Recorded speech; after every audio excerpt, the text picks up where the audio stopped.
Hi friends, నా పేరు సుమంత్. మీరు చూస్తున్నది గ్రూటమ్ యూట్యూబ్ ఛానల్. ఇవాళ మన టాపిక్ ఏంటంటే friends, practical operation of fan, ceiling fan. అంటే ఏంటంటే సింపుల్‌గా చెప్పాలంటే సీలింగ్ ఫ్యాన్ ఏ విధంగా ఆపరేషన్ జరుగుతదనేది ఒక్కొక్క పార్ట్ ప్రాక్టికల్‌గా ఓపెన్ చేసేసి దాని యొక్క లోపల కన్‌స్ట్రక్షన్ ఎలా ఉంటది, దాని ఆపరేషన్ ఏంటి అని చెప్పి ఈ వీడియోలో చూపిస్తాను. సో, కాబట్టి ఇన్‌కేస్ మీకేవైనా డౌట్స్ ఉంటే ప్రాక్టికల్ ఆపరేషన్స్‌తో కావాలనుకుంటే సింపుల్ కాన్సెప్ట్ అయితే నేను ఖచ్చితంగా మీకోసం చూపిస్తాను ఫ్రెండ్స్. సో, కాబట్టి ఇన్‌కేస్ డౌట్స్ ఉంటే గన ఇన్‌స్టాగ్రామ్‌లోకెళ్ళి గ్రూటమ్9121 అని చెప్పి టైప్ చేయండి. నా యొక్క ఇన్‌స్టా ఐడీ వస్తది. దాంట్లో మీరు మెసేజ్ చేయొచ్చు. సో, కాబట్టి నా రిప్లైని దానికి తగ్గట్టు నేను వీలైతే మీతో డైరెక్ట్‌గా ఇంటరాక్ట్ అవుతాను. మీ డౌట్స్‌ని క్లారిఫై చేస్తాను. సో, కాబట్టి వీడియోలోకెళ్ళిపోదాం ఫ్రెండ్స్.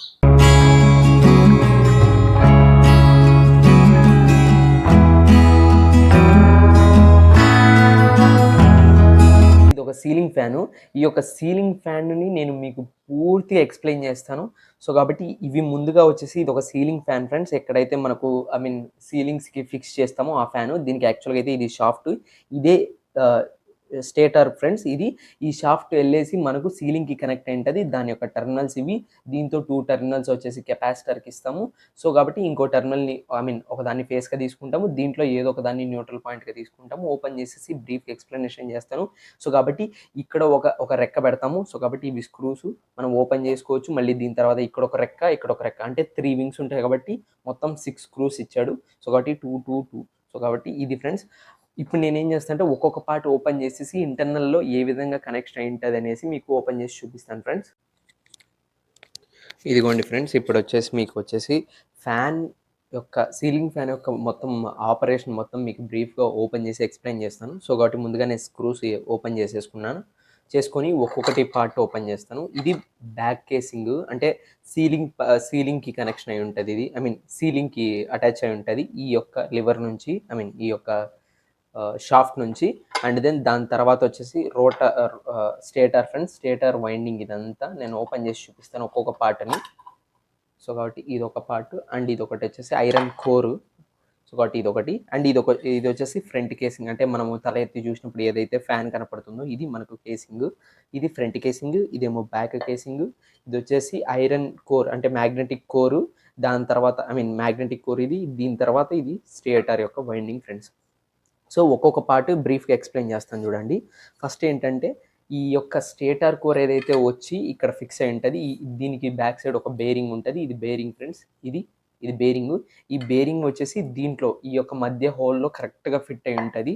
సో, కాబట్టి ఈ విధంగా ఫిట్ అయి ఉంటది. దీని చుట్టూరు ఏముంటదంటే ఈ యొక్క మ్యాగ్నెటిక్ కోర్ ఉంటది ఇలా. సో, కాబట్టి ఈ మ్యాగ్నెటిక్ కోర్ అనేది యాక్చువల్‌గా ఎలా ఉంటదంటే ఈ యొక్క ఇది రోటర్ ఫ్రెండ్స్. ఈ రోటర్‌కి ఈ కోర్ అంటే ఏదైతే మ్యాగ్నెటిక్ కోర్ ఉందో ఈ మ్యాగ్నెటిక్ కోర్ ఇలా ఫిక్స్ చేసి పెట్టింటారు. సో, దీని తర్వాత ఈ స్టేటర్ వచ్చేసి దీంట్లో కూర్చుంటది. దానిపైన ఈ బ్యాక్ కేసింగ్ పెట్టేస్తాము. సో, ఇది బేసిక్‌గా కన్‌స్ట్రక్షన్ ఈ విధంగా ఉంటది. ఇప్పుడు ఆపరేషన్‌కి వచ్చేద్దాం ఫ్రెండ్స్. ఆపరేషన్ వచ్చేసి ఏంటంటే మీరు గన చూస్తే బేసిక్‌గా 2 వైండింగ్స్. ఇదొక వైండింగ్, ఇదొక వైండింగ్. యాక్చువల్‌గా అయితే ఇది కాలిపోయింది. Due to the short circuit వల్ల ఏదో రీజన్స్ వల్ల కాలిపోయింది. వైండింగ్ అనేది కాలిపోయింది.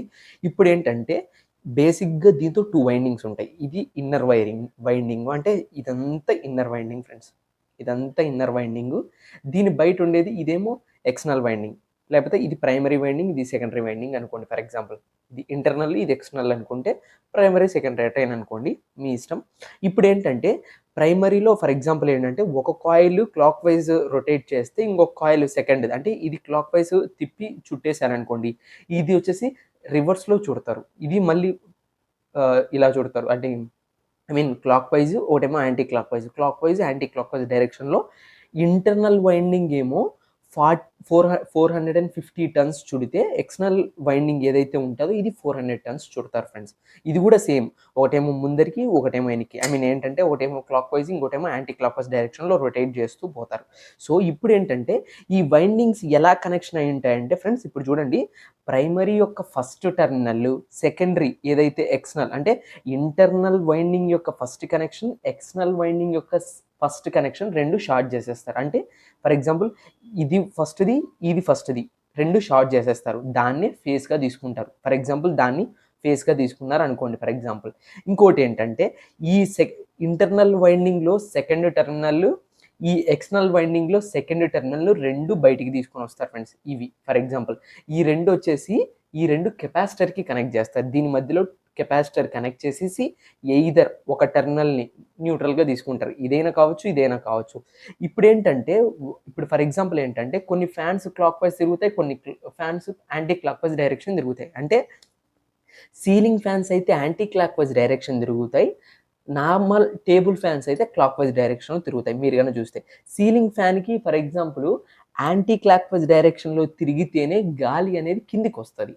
అదే టేబుల్ ఫ్యాన్స్లో చూస్తే అది క్లాక్ వైజ్లో డైరెక్షన్లో తిరిగినప్పుడు అది క్లాక్ వైజ్ తిరిగిద్ది. సో కాబట్టి యాంటీ క్లాక్ వైజ్ డైరెక్షన్ తిరగకోకుండా clock wise direction in case తిరిగితే అప్పుడు గాలి అంతా పైకి అంటే సీలింగ్కి వెళ్ళిపోతుంది. అప్పుడు ఏం చేస్తారంటే న్యూట్రల్ పాయింట్ని ఫర్ ఎగ్జాంపుల్ ఒక దానికి కనెక్ట్ అయిన న్యూట్రల్ పాయింట్ని ఇంకో దానికి ఇంటర్చేంజ్ చేస్తారు. అంటే ఫర్ ఎగ్జాంపుల్ ఏంటంటే ఫస్ట్ ఫేస్గా దీన్ని తీసుకున్నారు కదా, ఈ రెండింటికి కెపాసిటర్స్ కనెక్ట్ చేసి న్యూట్రల్ పాయింట్గా ఫర్ ఎగ్జాంపుల్ ఈ వైర్ని తీసుకుంటే అప్పుడు క్లాక్ వైజ్ డైరెక్షన్ తిరిగితే అప్పుడు ఆ గాలి అంతా సీలింగ్కి వెళ్ళిపోతుంది. అప్పుడు ఏం చేస్తారంటే న్యూట్రల్ పాయింట్ని దీన్ని తీసేసి దీన్ని కనెక్ట్ చేస్తారు.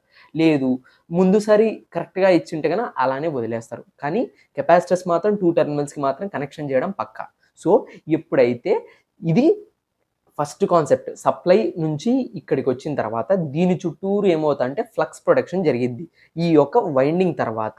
సో ఫ్రెండ్స్ ఇప్పుడు గన చూస్తే కన్నా ఇప్పుడు ఏంటంటే ఎప్పుడైతే మనము ఈ యొక్క వైండింగ్స్ నుంచి ఎప్పుడైతే నేను సప్లై ఇచ్చానో సప్లై ఇచ్చిన వెంటనే దీనికి ఈ వైండింగ్కి మనకు సప్లై వస్తుంది. ఎప్పుడైతే సప్లై వచ్చిన వెంటనే దీని చుట్టూరు ఫ్లక్స్ ప్రొడక్షన్ జరిగింది. అసలు ఇది వర్కౌట్ అయ్యేది Faraday law of electromagnetic induction ప్రకారంగా whenever a current carrying conductor placed in a magnetic field it induces some force, that force is called torque అని చెప్పాడు ఫారడే. సో అది వర్కౌట్ అవుతుంది లేదో చెప్తాను చూడండి.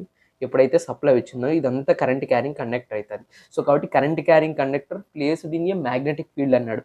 ఇప్పుడు ఈ యొక్క కరెంట్ క్యారింగ్ కండక్టర్ కాబట్టి దీని చుట్టూరు ఒక ఫ్లక్స్ ప్రొడక్షన్ జరిగిద్ది. ఈ ఫ్లక్స్ ప్రొడక్షన్ జరిగినప్పుడు దీంట్లో ఏది ఉంటుంది, ఈ యొక్క కోర్ ఉంటుంది. ఎప్పుడైతే ఈ ఫ్లక్స్ ఈ కోర్తో ఈ మ్యాగ్నెటిక్ కోర్తో లింకప్ అయిందో దీంట్లో నుంచి ఇది మ్యాగ్నెట్గా యాక్ట్ అవుతుంది, ఒక మ్యాగ్నెటిక్ ఫోర్స్ని క్రియేట్ చేస్తుంది. సో కాబట్టి ఇప్పుడు ఏంది నాకు ఫారడే చెప్పినట్టు ఏంటంటే కరెంట్ క్యారింగ్ కండక్టర్ని తీసుకెళ్ళి ఈ యొక్క మ్యాగ్నెటిక్ ఫీల్డ్లో నేను ప్లేస్ చేశాను. సో కాబట్టి ఎప్పుడైతే మ్యాగ్నెటిక్ ఫీల్డ్లో ప్లేస్ చేశానో ఒక ఫోర్స్ క్రియేట్ అవుతుంది. ఆ ఫోర్స్ ఏంటంటే నాకు టార్క్. సో కాబట్టి ఇప్పుడేంది నేను దీన్నేమో ఫిక్స్ చేసి పెట్టాను.